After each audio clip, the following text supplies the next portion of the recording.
स्वागत है हमारे चैनल में। इसका नाम है सनराइज स्टडी सर्कल। आज हम लोग शुरू करने जा रहे हैं एनसीईआरटी क्लास 8 का राजनीति विज्ञान चैप्टर 1, जिसका नाम है भारतीय संविधान। चलिए स्टार्ट करते हैं। इस अध्याय में हम फुटबॉल के खेल से अपनी बातों को शुरू करेंगे। आप में से ज़्यादातर बच्चे इस खेल के बारे में सुना होगा, बहुतों ने खेला भी होगा फुटबॉल को।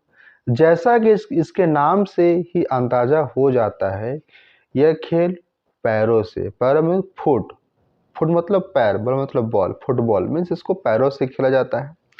फुटबॉल का एक नियम यह है कि गोलकीपर के अलावा कोई और खिलाड़ी गेंद को बाह से, आर्म से नहीं छू सकता। गोलकीपर का अलग कोई भी खिलाड़ी फुटबॉल को बाह से नहीं छू सकता है। अगर किसी खिलाड़ी की बाह गेंद को छू जाती है तो इसे फाउल या गलत माना जाता है। कहने का मतलब यह है कि अगर खिलाड़ी फुटबॉल को हाथों में लेकर एक दूसरे को थामने लगे तो उस खेल को फुटबॉल नहीं माना जाएगा। इसी तरह हॉकी या क्रिकेट आदि दूसरों खेलों में भी उसे कुछ नियम होते हैं और उस नियम को परिभाषित करने, उसका डेफिनेशन बताने, नियम को बताने और अलग अलग खेलों के बीच फर्क करने में मदद मिलती है नियम से। इन खेलों की तरह हर समाज के कुछ मूलभूत नियम, कंस्टिट्यूटिव रूल्स होते हैं। इसी तरह खेल की तरह क्रिकेट, हॉकी, फुटबॉल तरह तरह से खेल होते हैं, उनके जिस तरह नियम होते हैं उसी प्रकार समाज के कुछ मूलभूत नियम होते हैं। उन्हीं से समाज का स्वरूप या उसका रूप तय होता है या निर्धारित होता है और अलग अलग समाजों के बीच फर्क पता चलता है। बड़े समाजों में कई अलग अलग समुदाय एक साथ रहते हैं। बड़े बड़े समाज जो होते हैं, बड़े बड़े कम्युनिटी जो होते हैं, उसमें बहुत सारे समुदाय एक साथ मिलकर रहते हैं। वहाँ नियमों को आम सहमति के जरिए तय किया जाता है। वहाँ नियमों को आम सहमति, आपस में ही सहमति, एग्रीमेंट होने के साथ कुछ नियम तय हो जाते हैं। आधुनिक देशों में यह सहमति आमतौर पर लिखित रूप में, जो मॉडर्न जो भी कंट्री है, देश है, उन सभी को आमतौर पर लिखित रूप में सहमति को माना जाता है। जिस दस्तावेज में हम ऐसे नियम मिलते हैं या जहां ऐसे दस्तावेज मिलते हैं उसे हम लोग आज संविधान कहते हैं। मीन्स संविधान में क्या लिया हुआ, संविधान को बोल सकते हैं संविधान एक दस्तावेज है जहां पे नियम और कानून को बताया गया है, जिसके मदद से कोई भी देश, आधुनिक देश में सुचारू रूप से कोई भी चीज चलता है। आगे बात करते हैं। आप लोगों ने क्लास कक्षा 6 और 7 में भी सामाजिक और राजनीतिक जीवन के जो बुक है उसमें भारतीय संविधान के बारे में पढ़ चुके हैं। इन किताबों को पढ़कर क्या कभी आपके मन में सवाल भीतर पैदा नहीं होता है कि आखिर संविधान की जरूरत, आवश्यकता क्यों, आखिर संविधान की आवश्यकता क्यों है? क्या आपने यह जानने की कोशिश की कि संविधान कैसे लिखा गया, उसे किसने लिखा? इस अध्याय में हम उन्हीं मुद्दों पर चर्चा करेंगे और भारतीय संविधान की मुख्य बातों पर भी ध्यान दें। जो उसका मेन जो बात है भारतीय संविधान के बारे में, उस पर भी हम नजर डालेंगे। हम लोग ये बातें भारतीय लोकतंत्र के लिए महत्वपूर्ण है। भारत का एक लोकतंत्र, डेमोक्रेसी है, उसके लिए क्या है, महत्वपूर्ण है। इस पुस्तक के विभिन्न अध्याय में इनमें से कुछ बातों पर विशेष जोर दिया गया। इस पुस्तक में कुछ बातों पर विशेष जोर दिया गया है। आगे पढ़ते हैं हम लोग।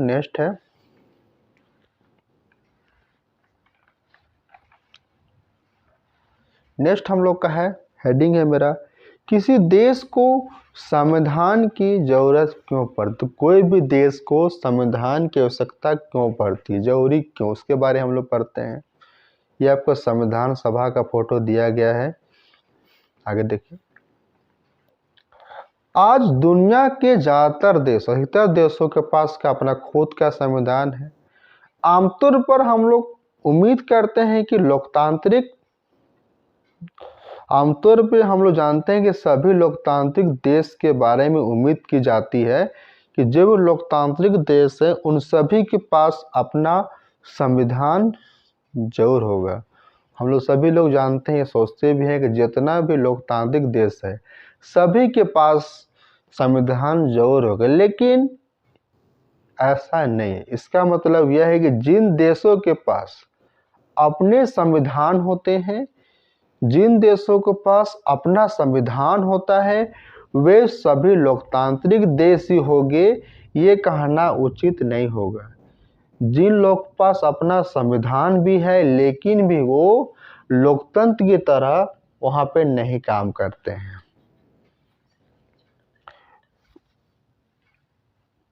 इसका मतलब यह हुआ कि जिन देशों के पास अपने संविधान होते हैं वे सभी लोकतांत्रिक देश ही होंगे।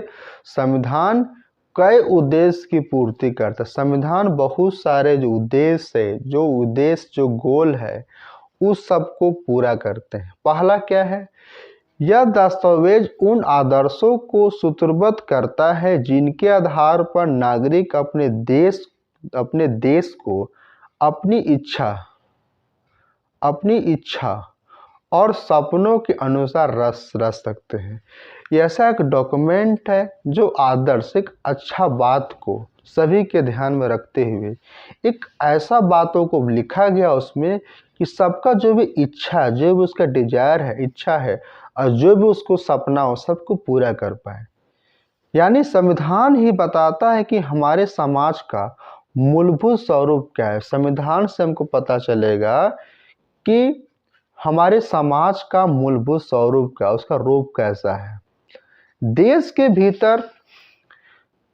के भीतर आमतौर पर कई समुदाय रहते हैं, बहुत सारे समुदाय रहते हैं देश के अंदर।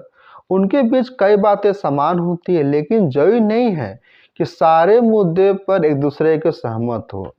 बहुत सारे समुदाय रहते, एक जैसे रहते, लेकिन बहुत सारे ऐसे मुद्दे हैं जिनसे एक दूसरे से लोग सहमत नहीं हो सकते हैं।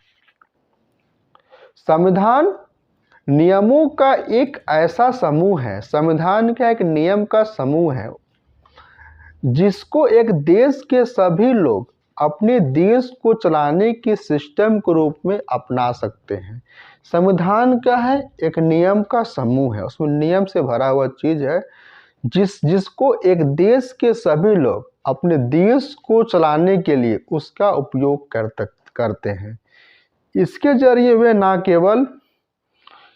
जरिए संविधान के जरिए ना वे केवल यह तय करते हैं कि सरकार किस तरह की होगी, बल्कि उन आदर्शों पर भी एक साझा समझ विकसित करते हैं जिनकी हमेशा पूरे देश की रक्षा की जानी चाहिए। उससे पहले, आगे बढ़ने से पहले, संविधान सभा के बारे में बात करते हैं। किस तरह संविधान सभा बना, कब शुरू हुआ, उसके बारे में थोड़ा सा बात करते हैं हम लोग। सर्वप्रथम 1934 में भारतीय राष्ट्रीय कांग्रेस में सबसे पहले संविधान सभा की मांग की थी और उस मांग को पूरा किया गया था। अंततः 1946 में, दिसंबर 1946 में इस मांग को पूरा किया गया और एक संविधान सभा का गठन हो गया। अब देख सकते हैं फोटो में संविधान सभा है, सभा के मेंबर जो है बैठे हुए हैं और डिस्कस हो रहा है संविधान के बारे में। बात करते हैं दिसंबर 1946 से लेकर नवंबर 1949 के बीच संविधान सभा ने स्वतंत्र भारत के लिए नए संविधान का प्रारूप तैयार किया। मतलब दिसंबर 1946 में जो आपको संविधान सभा शुरू हुआ और वो खत्म हो गया नवंबर 1949 में। लगभग 2 साल 11 महीना 18 दिन में हमारा संविधान का निर्माण कार्य खत्म हुआ। हम लोग आगे बात कर 150 साल जो अंग्रेज की जो हुकूमत था, जो हमारे यहाँ शासन था, आखिरकार भारतीयों को अपनी नियति और भविष्य तय करने का मौका मिला और संविधान सभा में सदस्यों ने भी स्वतंत्र संघर्ष उपजे महान आदर्शों को ध्यान रखते हुए गंभीरता से इस संविधान को बनाया। जो आज भी प्रचलित है। आगे बात करते हैं। आगे बढ़ने से पहले नेपाल के बारे में थोड़ा जान लेते हैं। नेपाल में क्या है उसके बारे में जान लेते हैं। सबसे पहले नेपाल में लोकतंत्र के लिए कई जनसंघर्ष हुए। जनसंघर्ष मतलब जनता, जन मतलब जनता, संघर्ष में जो वहाँ का जनता संघर्ष किया, इसी को बोला गया है इसमें कि नेपाल में लोकतंत्र के लिए कई जनसंघर्ष हो चुके हैं। 1990 में हुए संघर्ष के बाद लोकतंत्र की स्थापना, जब 1990 में जनता लोग संघर्ष किए वहाँ पे, उसके बाद ही वहाँ पे लोकतंत्र की स्थापना में वहाँ पे संविधान बना और उस संविधान के मुताबिक वहाँ के जो शासन करने वाले थे वो वहाँ पे शासन करने लगे। यह लोकतांत्रिक व्यवस्था 2002 यानी 12 साल चला। जो 1990 में एक लोकतंत्र की स्थापना हुई, लगभग 12 साल में 1990 से लेकर 2002 तक शासन चला। इसके बाद अक्टूबर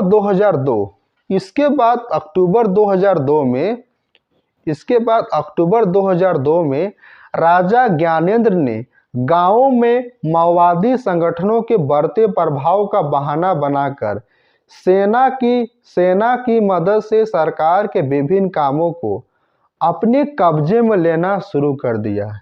जो वहाँ के राजा जो थे, नेपाल का राजा था, उसका नाम था ज्ञानेंद्र, ने बहाना बनाते गांव में माओवादी के संगठन आ गया है, इसके प्रभाव को बचाने के लिए हमें सेना की आवश्यकता होगी, और सेना की बहाना के मत बना के वो सभी बागडोर अपने हाथ में ले लिए। उसके बाद हुआ क्या कि फरवरी 2005 में राजा ने शासन की बागडोर पूरी तरह अपने हाथों में ले लिया। अब पूरी जिम्मेदारी हो गया राजा का। राजा में कौन? राजा क्या नाम था? राजा ज्ञानेंद्र। पूरा शासन की बागडोर अब किसके हाथ में आ गया? राजा ज्ञानेंद्र। उसके बाद क्या हुआ? पूरी तरह अपने हाथों में नवंबर 2005 में मायावती ने अन्य राजनीतिक दलों के साथ 12 सूत्री समझौते पर दस्तखत किए।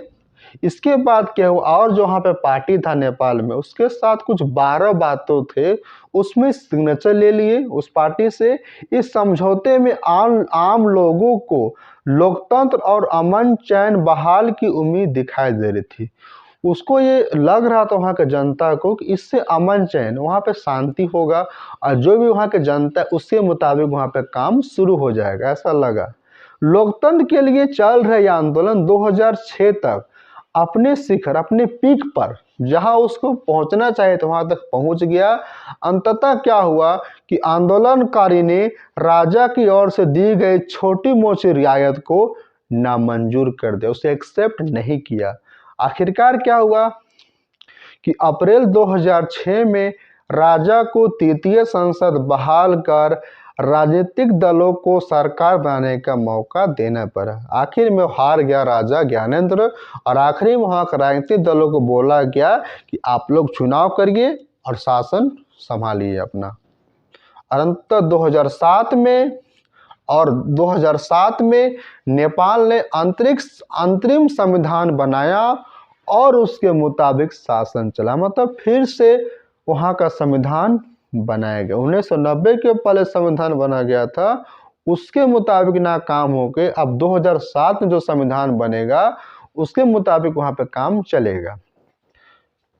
2006 में लोकतंत्र की मांग को लेकर चलने वाले जनतांत्रिक आंदोलन के दृश्य ऊपर के चित्रों में दिए हैं। देख सकते हैं इस प्रकार वहाँ की जनता किस प्रकार संघर्ष कर रहे हैं, यहाँ भी देख सकते हैं आप लोग।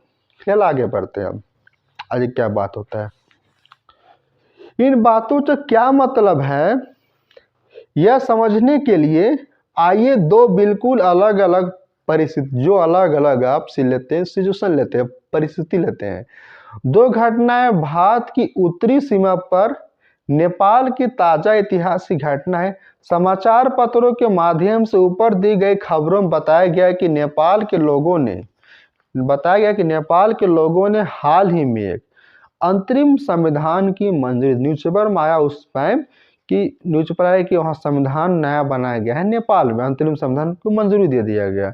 सवाल यह उठता है कि नेपाल में पहले से ही संविधान था तो उसे नए संविधान बनाने की जरूरत क्यों पड़ी?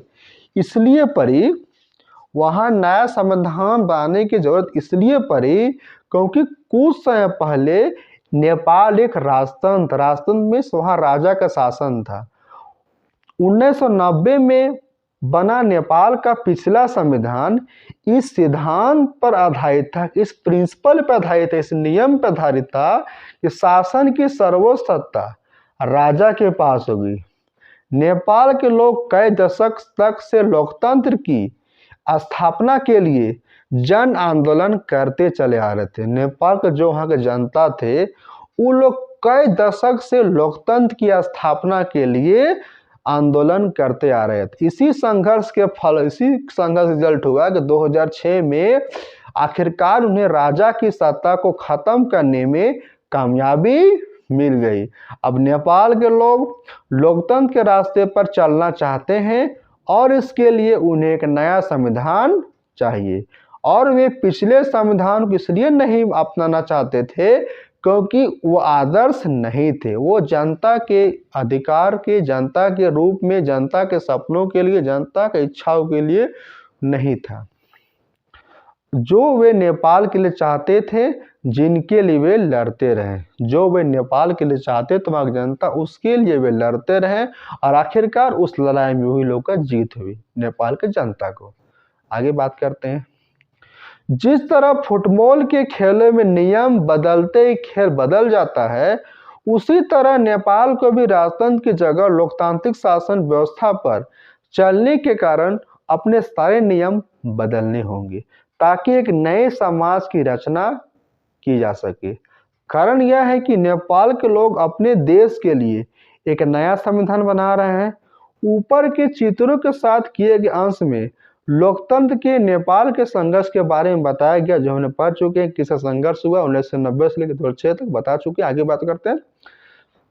संविधान का दूसरा मुख्य उद्देश्य है कि देश की राजनीतिक व्यवस्था, जो पॉलिटिकल सिस्टम है हमारे देश की, उसको तय करना। संविधान का दूसरा मुख्य उद्देश्य क्या है? तो देश की जो राजनीतिक व्यवस्था थे, जो लोग देश को चलाते, उसको तय करना।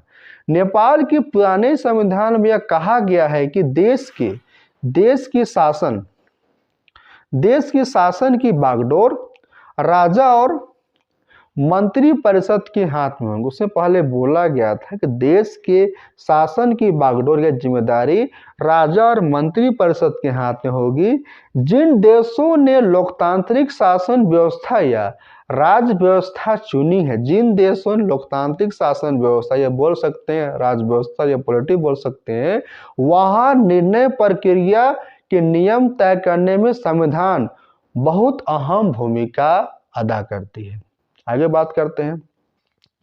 लोकतंत्र में हम अपने नेता खुद चुनते हैं ताकि हमारे ओर से वे सत्ता का जिम्मेदारी के साथ इस्तेमाल कर सके। लोकतंत्र क्या करते हैं? हम लोग नेता खुद चुनते हैं। क्यों चुनते हैं? क्योंकि वे हमारे ओर से वे सत्ता का जिम्मेदारी के साथ इस्तेमाल कर सके। फिर भी इस बात की संभावना हमेशा रहती है कि ये नेता सत्ता का दुरुपयोग में गलत इस्तेमाल कर सकते हैं। इस तरह की विकृतियों से बचने का उपाय संविधान ने मिलता है। राजनेताओं द्वारा सत्ता के दुरुपयोग से लोगों के साथ भारी अन्याय हो सकता है। इसका एक उदाहरण नीचे दिए गए चित्र कथा में देखा सकता है। उसको पढ़ते हैं और उसका कुछ निष्कर्ष हम लोग निकालते हैं। पढ़ते हैं। सुरेश अपनी कक्षा का सुरेश का एक अपनी क्लास का मॉनिटर है। यह दबंग किस्म का लड़का है। उसके सहपाठी, जो उसको साथ में पढ़ने जो सहपाठी है, उसे पसंद नहीं करते हैं। क्लास टीचर श्रीमती राव अचानक किसी काम से बाहर जाना चाहती है। वह सुरेश को सब बच्चों का ख्याल रखने के लिए बोलकर चली जाती है। सुरेश मौके का फायदा उठाता है और अनिल को तंग। अनिल कौन है? ये अनिल है। इसको तंग क्या लगता है? अनिल क्या, अब सुरेश क्या बोल रहा था कि सुरेश क्या बोल रहा है? अनिल, आज मैं राव मैडम से तुम्हारी शिकायत करने वाला हूँ। तो अनिल बोलता है, लेकिन मैंने किया क्या है? अब श्रीमती राव लौट गए कुछ काम से अपना। अब सुरेश बोल रहे हैं, जब आप कक्षा से बाहर गई हुई थी तो अनिल शोर मचाकर सबको परेशान कर रहा था। उसने मेरी बात भी नहीं सुनी। आगे बोलता है, मैडम बोल रही है, अब अनिल आज तुम्हें पूरी छुट्टी के बाद यहाँ रुकना पड़ेगा। तुम आज 100 बार लिखोगे कि मैं मोटो को तंग नहीं करूंगा, लेकिन मैडम मैंने तो कुछ किया भी नहीं है। इसका निष्कर्ष निकालते हैं। लोकतांत्रिक समाजों में प्राय संविधान में ऐसे नियम तय करना, जिस प्रकार आप देखें ऊपर में, जिनके द्वारा राजनेताओं के हाथों के सत्ता के दुरुपयोग को रोका जा सकता है। अगर कोई राजनेता दुरुपयोग अपना सत्ता जो कर रहा है तो संविधान में ऐसा नियम बनाया गया है कि उसको हटाया भी जा सकता है। भारतीय संविधान में ऐसे बहुत सारे कानून मौलिक अधिकारों वाले खंड में दिए गए। भारतीय संविधान कुछ बहुत सारे ऐसे कानून हैं जो मौलिक अधिकार, तो सभी का अपना फंडामेंटल राइट है जो सभी को प्राप्त होती है, उसको दिया गया है। क्या आपको कक्षा 7 की पुस्तक में दिए गए दलित लेखक ओम प्रकाश वाल्मीकि के अनुभव की कुछ यादें आपको पढ़ाया, सर लोगों को पढ़ा चुके हैं वाल्मीकि के बारे में। वो दलित लड़का था, इसको लोग उसको परेशान कर रहे थे। ओम प्रकाश को दलित होने के कारण किस प्रकार के भेदभाव करना पड़ा, वहां अपने पढ़े थे कि भारतीय संविधान के सभी व्यक्तियों, भारतीय संविधान में क्या बोला गया, देश के सभी व्यक्ति, जो व्यक्ति हो उसको समानता का अधिकार, उसको समान मतलब इक्वल मानने का अधिकार है सभी व्यक्ति। किस प्रकार, धर्म से, नस्ल से, जाति से, लिंग से, और उसका जन्म स्थान के आधार पर किसी प्रकार का उसके साथ भेदभाव नहीं किया जा सकता है। इस प्रकार समानता का अधिकार भारतीय संविधान में क्या है, मौलिक अधिकार है, फंडामेंटल राइट है। आगे पढ़ते हैं अब।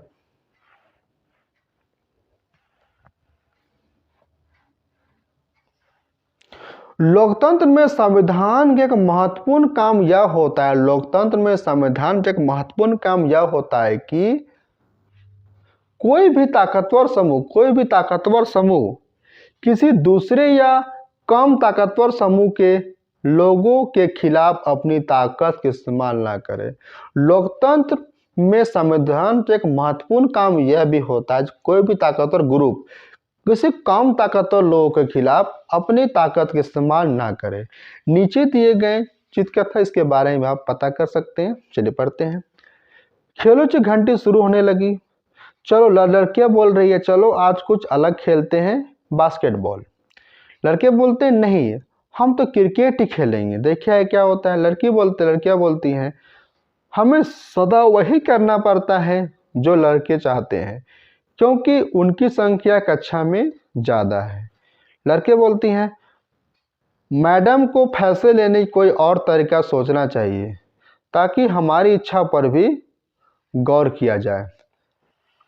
देखिए क्या होता है। शिक्षक इस विवाद को हल करने के लिए दोनों पार्टी लड़कियों को बुलाती है और अपनी राय बताने के लिए कहती है। तो सब लोग हाथ ऊपर किए, हाँ हम जीत गए, लड़की की जनसंख्या ज़्यादा जीत गए। और लड़कियां बोलती है यह तो होना ही था क्योंकि लड़कियों की संख्या कक्षा में ज़्यादा थी। आगे बात करते हैं।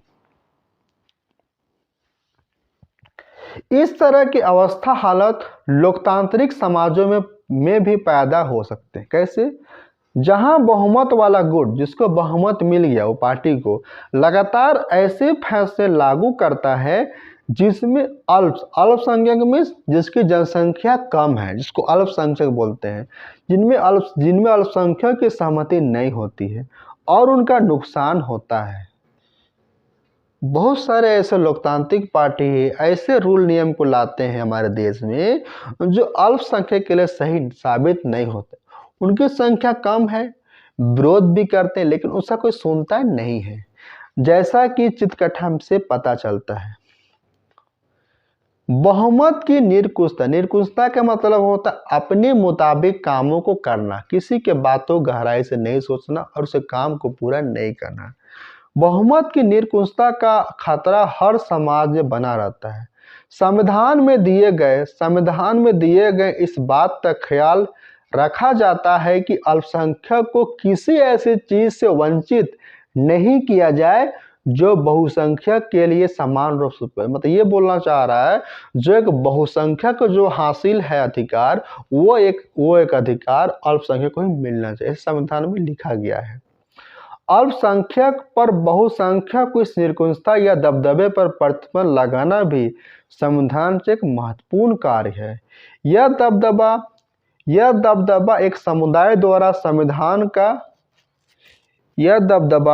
एक समुदाय द्वारा दूसरे समुदाय के ऊपर हो सकता है, जिसे हम लोग अंतर सामुदायिक इंटर कम्युनिटी वर्चस्व भी कहते हैं, या फिर एक ही समुदाय के भीतर दूसरे लोग भी को हम लोग जिसको हम लोग बोल सकते हैं इंट्रा कम्युनिटी अंतर सामुदायिक वर्चस्व भी कहते हैं। आगे बात करते हैं।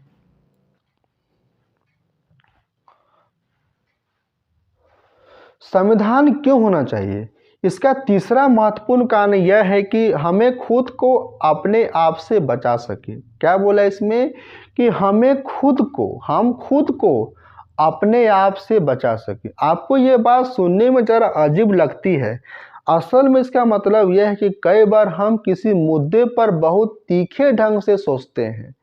ऐसे विचार हमें व्यापक हितों के लिए नुकसानदेह हो सकते हैं, क्योंकि संविधान ऐसे भावनाओं से बचाने में हमारी क्या करती है? मदद करती है। इसको समझने के लिए छोटा सा कहानी पढ़ते हैं, देखिए क्या बोलती है। देखिए, शबनम दुविधा में है, इसका नाम शबनम है। शबनम दुविधा में है, उसे कुछ तय करना है। कल की परीक्षा के लिए मुझे 2 चैप्टर पढ़ने हैं, लेकिन इस समय तो मेरी पसंदीदा टीवी कार्यक्रम भी आ रहा है, मैं इसे देखे बिना रह भी नहीं सकती। अगर मैं ऐसा करती हूँ तो मैं ये 2 चैप्टर नहीं पढ़ पाऊंगी। शबनम, उसकी माँ बोलती है, शबनम तुम परेशान लग रही हो, क्या बात है? तो बोलती है, मुझे यह टीवी कार्यक्रम देखना है, लेकिन कल मेरी परीक्षा भी है। अगर आप लोग टीवी देखेंगे तो मेरा भी टीवी देखने का मन जरूर लगे करेगा। मुझे एक बात सोच रही कि अगर आज कोई रात कोई टीवी नहीं देखेगा तो शायद मेरा मन भी नहीं ललचाएगा। अच्छा हुआ कल टेलीविजन नहीं देखा। उन आखिरी 2 अध्याय में से इतने सारे सवाल आ गए। कुछ ऐसे नियम होते हैं जो किसी एक के लिए, लेकिन कुछ और ज़्यादा आदमी के लिए लाभदायक होते हैं। आगे बात करते हैं। संविधान ऐसे फैसले लेने से रोकता है जिनसे उन बड़े सिद्धांतों को ठेस पहुंच सकती है, जिनमें देश आस्था विश्वास रखता है। क्यों? उदाहरण के तौर पर समझिए। उदाहरण के लिए हो सकता है कि लोकतंत्र को मानते हैं अधिकांश लोग गंभीरता से महसूस फील करते हैं कि दलदल या पार्टी पॉलिटिक्स बहुत विकसित हो गई।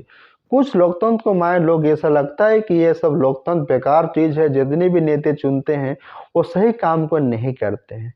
इसलिए अब चीजों को दुरुस्त करने के लिए किसी तानाशाह को शासन को सौंप देना चाहिए। लोकतंत्र हटा के अब यहाँ तानाशाह को शासन करने की इजाजत देनी चाहिए, या फौजी शासन को देना चाहिए। इस भावना में बहकर लोग बहुधा इस बात को महसूस नहीं कर पाएंगे कि लंबे दौर में तानाशाही शासन उनके सारे हितों को क्या कर देगा?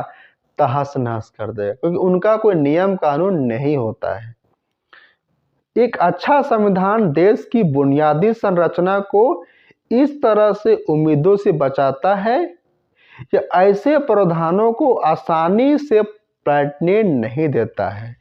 संविधान में कुछ ऐसे प्रावधान जिसको आसानी से नहीं पलटने दे सकता है, जिनके जरिए नागरिकों को अपने अधिकारों का आश्वासन वारंटी मिलता है और उनकी स्वतंत्रता की रक्षा होती है। इस चर्चा से आप समझ जाएंगे कि संविधान किसी भी लोकतांत्रिक समाज में कितनी महत्वपूर्ण भूमिका निभाती है।